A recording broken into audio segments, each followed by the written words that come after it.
Yes, sir. Hello. Okay. So today we'll start chemical kinetics. Okay. मैंने पहले भी बताया है कि आपको क्लास 12th में जो है 4 चैप्टर्स हैं जो आपके न्यूमेरिकल बेस्ड या फिजिकल केमिस्ट्री के हैं, इसमें से एक हम लोग ने अभी रिसेंटली ख़त्म किया है सॉल्यूशंस।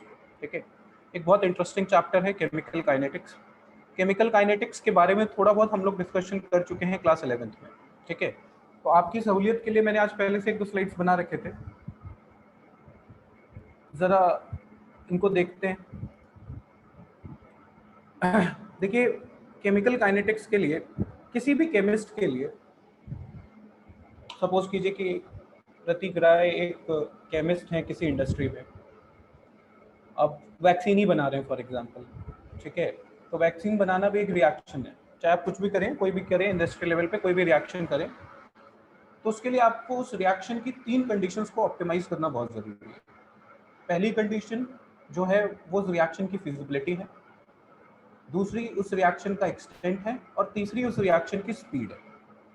ये 3 डेटा जब किसी केमिस्ट के पास होते हैं तो वो किसी भी रिएक्शन को ऑप्टिमाइज कर सकता है। फॉर एग्जांपल, जैसे मैंने बताया, फॉर एग्जांपल आप मान लीजिए कि you are in the brewery, ethanol manufacture कर रहे हैं आप। ठीक है, अभी हम लोग उस रिएक्शंस को देखेंगे।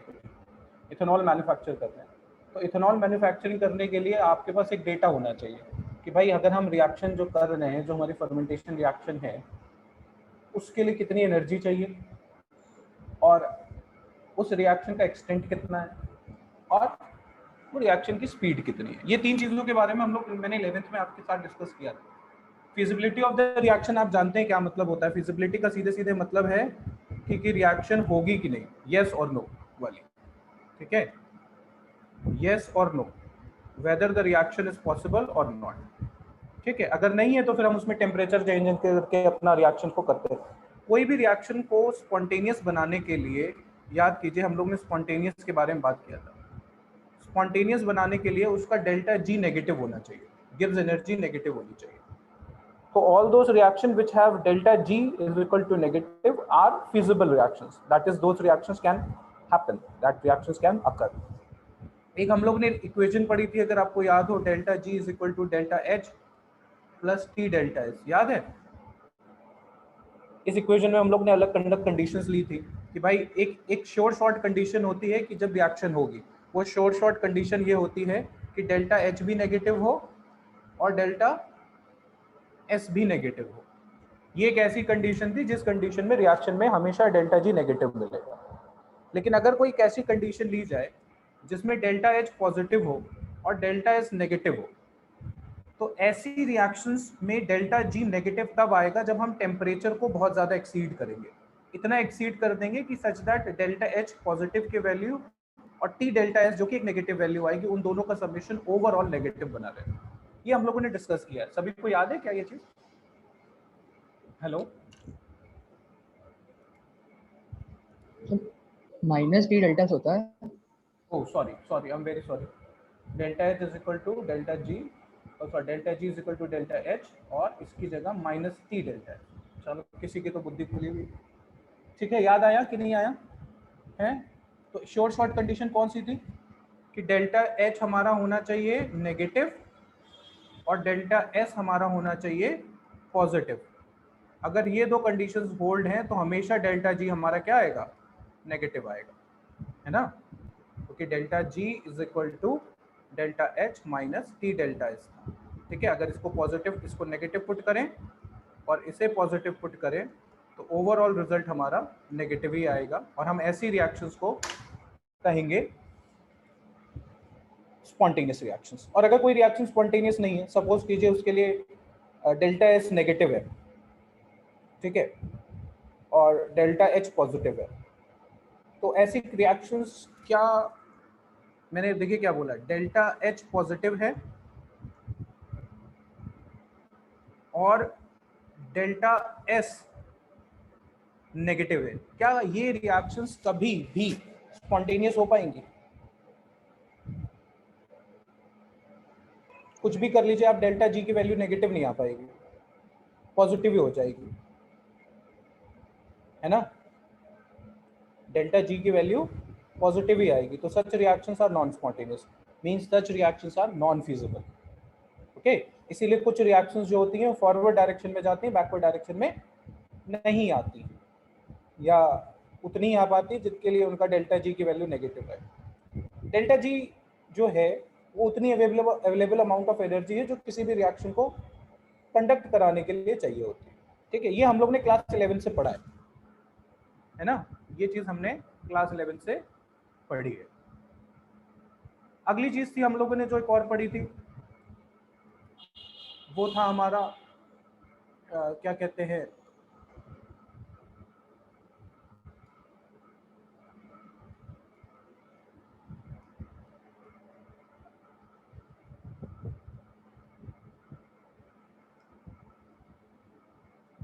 this one, extent of the reaction. Okay, this is a subject matter for chemical equilibrium. Okay, so chemical equilibrium में we have talked about the, what we have talked about in chemical equilibrium, हाँ, equilibrium constants, याद है? We have talked about equilibrium constants. Okay, equilibrium constants, ठीक है, and we have categorized the reactions on the basis of equilibrium constants. ठीक है, तीन तरीके की रिएक्शंस थी that we have classified: yet to start reactions, complete reactions and comparable reactions. मैंने बताया था yet to start reactions के लिए k की वैल्यू बहुत ही ज्यादा छोटी होगी, extremely small reactions, extremely small k value, that means such reactions never proceeds, or we can say that reactions proceeds very negligibly, okay, such that 99.99% of the reactant is unreacted. Okay, the second type of reactions that we have studied was completing reactions, or we can say that the reactions for which the value of k is very large, and for such reactions only a very negligible amount of reactant is left. Okay, that is, say that 0.01% of the reactant is left and whole lot of the reactant has converted into the product.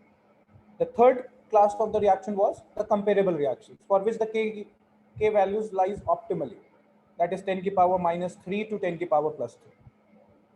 Okay, if the value of k lies in the range of 10 to the power -3 to 10 to the power +3, that such reactions are called as comparable. We can study these reactions experimentally. Yet to start reactions and very fast reactions cannot be read with conventional methods. Okay, because the reactions are so fast, or because the reactions are so completing or so not completing that we cannot measure the actual amount of reactant and products that are formed. Okay, so that's why I said that third type of reactions are the comparable reactions, for which you can estimate or quantify the amount of the reactant or product produced. Okay. Now the third subject matter for any chemist is the rate of the reaction. Okay, a small question. Let me talk about a small question. Suppose there is a reaction which is only 2% completing.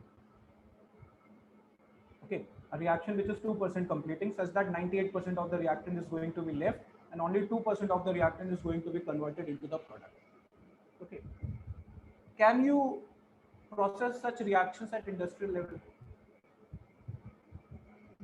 The question is, suppose I am giving you a reaction for which 2% of the reaction is completing. After consuming 2% of the reactant, the reaction attains equilibrium. I wanted to know that can you conduct such reactions at industrial level? No, sir. Who said no? No, sir. Okay. Suppose I am conducting the reaction taking 100 ml of the reactant. How much product is going to be formed?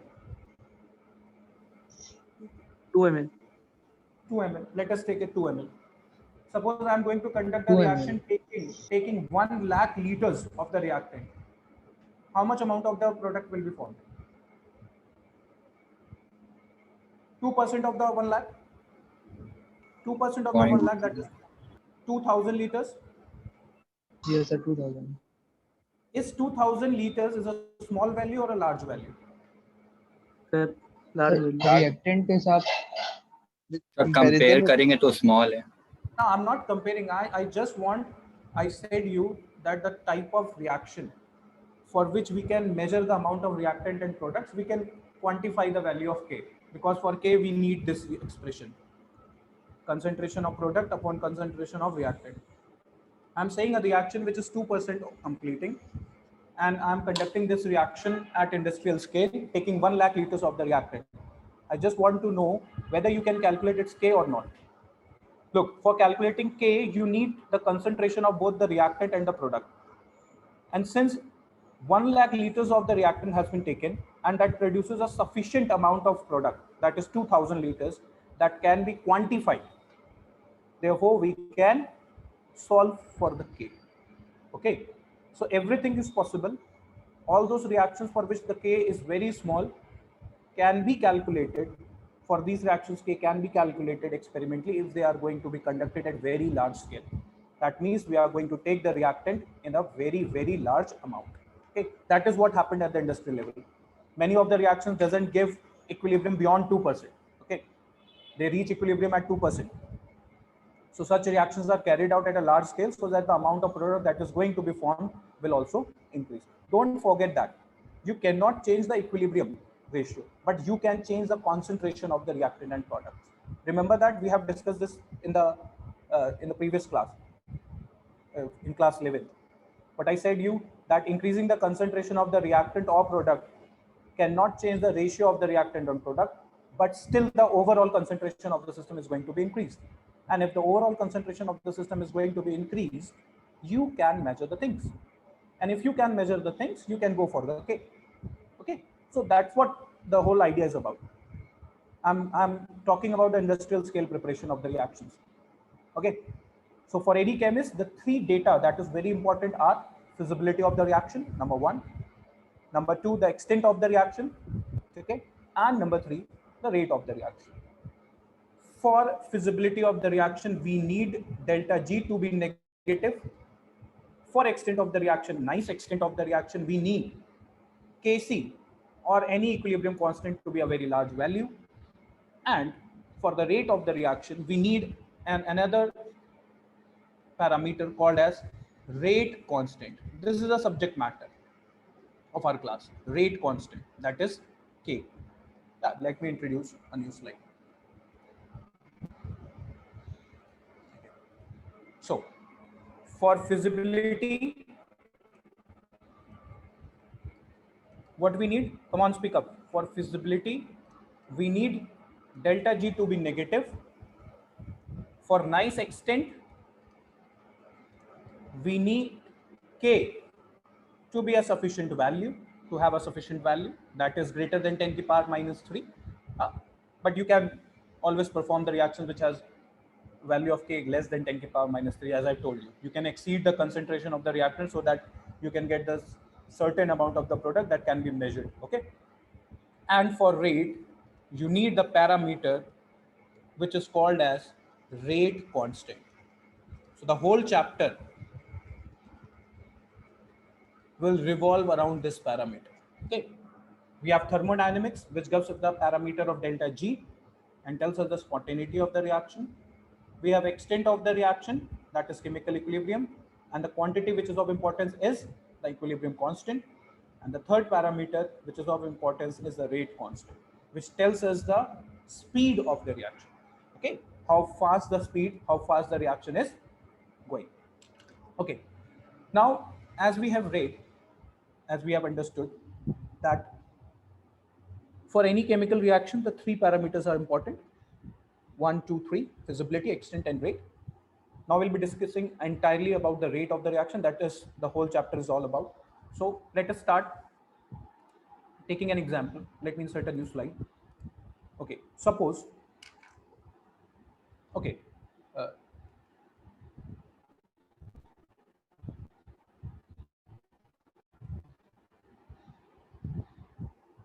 just wait a minute. I've taken the screenshot.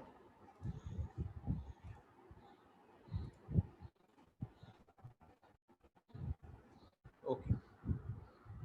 So here is a reaction profile. You can see that.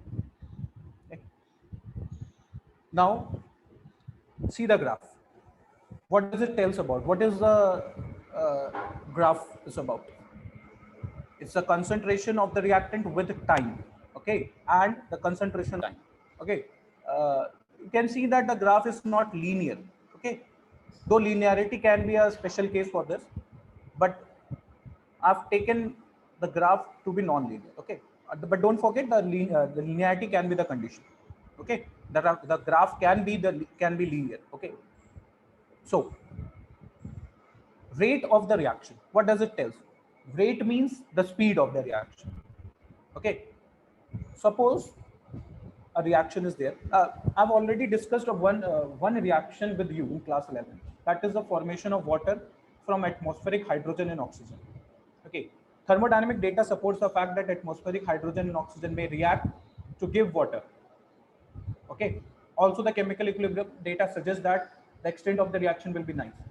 But the chemical kinetic data, when we have solved this, we have found that the chemical kinetic data for that reaction is very large. Oh, so very slow. That means the value of K, or the rate of the reaction with which hydrogen and oxygen are going to combine and form water, is very, very, very, very low. So such reactions are, though theoretically possible, but practically impossible. Okay, you can change the rate of the reaction. There are the factors that support the rate of the reaction, but it doesn't mean that you can increase the rate of the reaction from 0 to 1000. Okay, you can optimize the conditions.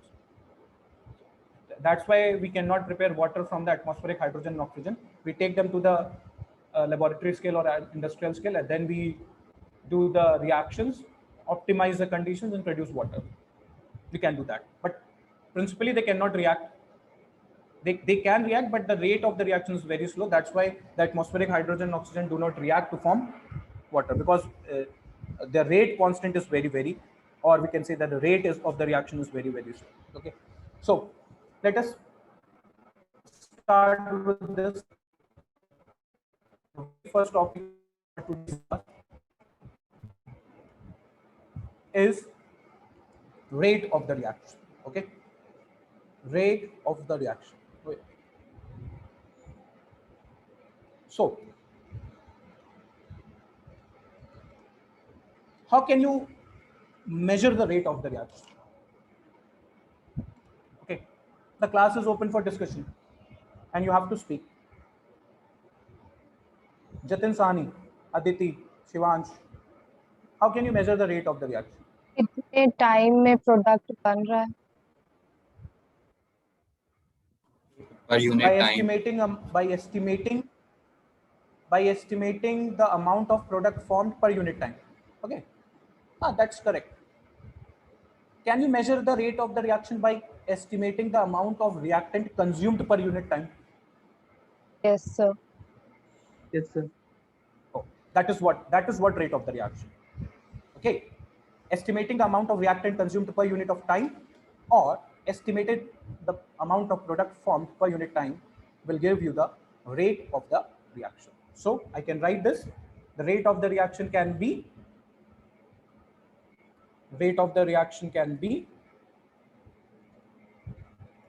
estimating, okay, reactant consuming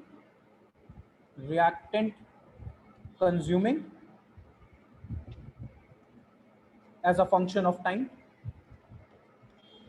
Okay, or I can simply say that in how much time, how much of the reactant has been consumed. Okay, the amount of reactant that has been consumed in a time interval. Oh, that is what about the rate of the reaction. Or you can also calculate by estimating the amount of product formed as a function of time. Estimating the amount of product formed as a function of time. Okay, because we are calculating the speed, that's why we have taken the function of time. Okay, so now you know what is the rate. Okay, you know what is the rate. So we can measure rate we can measure rate either as the average or as the instantaneous. Average rate of the reaction, we can measure the average rate of the reaction.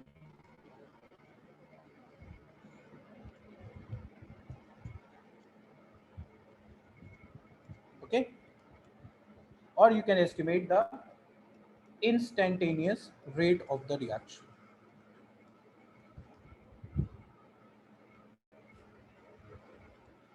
Okay, now suppose I have a reaction which says that A changes to B. Okay, suppose this is the reaction, A changes to B. So if I'm going to plot a graph between the change in concentration of A and time. Okay, Jatin सानी ये graph कहाँ से शुरू होगा? यहाँ origin से शुरू होगा या कहीं और से शुरू होगा? सर ऊपर से होगा शुरू.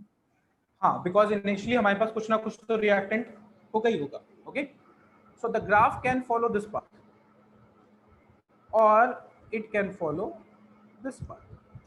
Either it can be a straight line graph, or it can be a non-straight line graph. It can be a curve. Okay, hyperbolic type of graph. Okay, let us assume that linearity is a special case. That condition exists. Okay, but generally the reaction follows the path which has a curve. That the concentration of the reactant is going to be changed with time as a hyperbolic graph, not a straight line graph. So we can do two things. Okay, can anyone can say that what does the slope of this graph will tell us? Slope of this graph. Okay, come on, what is slope? We have discussed just now. Yes, slope of the graph will tell us the rate of the reaction. Don't forget that slope is the delta y by delta x, that is change along y-axis, and in y-axis we have taken the concentration. So it's actually change in concentration upon change in time. This is what the rate is. Okay, we have discussed a whole lot of things about slope in class 9. Remember that, Pratik, right? Okay. Yes, sir. So, if you remember that, a slope can be of two types. Remember that, instantaneous slope and an average slope. Okay, instantaneous slope and average slope. Okay, see this graph. See, in this graph you can see that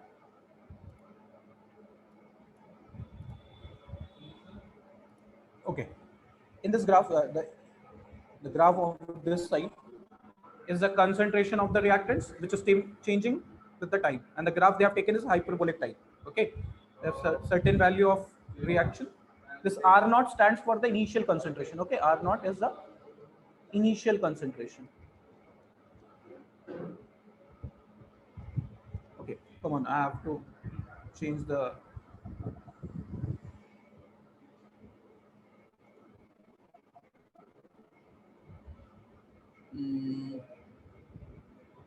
power of this pen. Okay, now I've changed.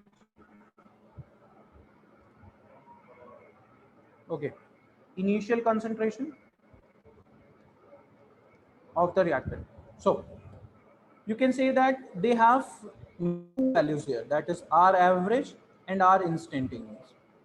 Whenever we talk about the instantaneous value, we talk about when the change in time delta t tends to 0. All of you have read this in class 11, that limit and continuity portion. Okay, delta t approaches 0, then delta can be called as Dever. Okay, so average rate when we have delta t which is not very 0, that is change in time which is not very 0, And if we have delta T approaching 0, then we can calculate the instantaneous rate. Since the reaction, listen that, very important point I'm going to talk about. Since the reaction is not following the straight line path, the applicability or the importance of the instantaneous slope or the instantaneous rate is more important as compared to average rate.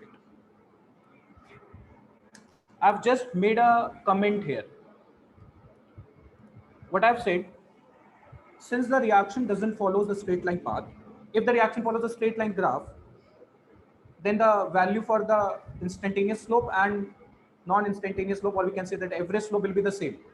For a straight line graph, average and instantaneous values are same. They will have same slope.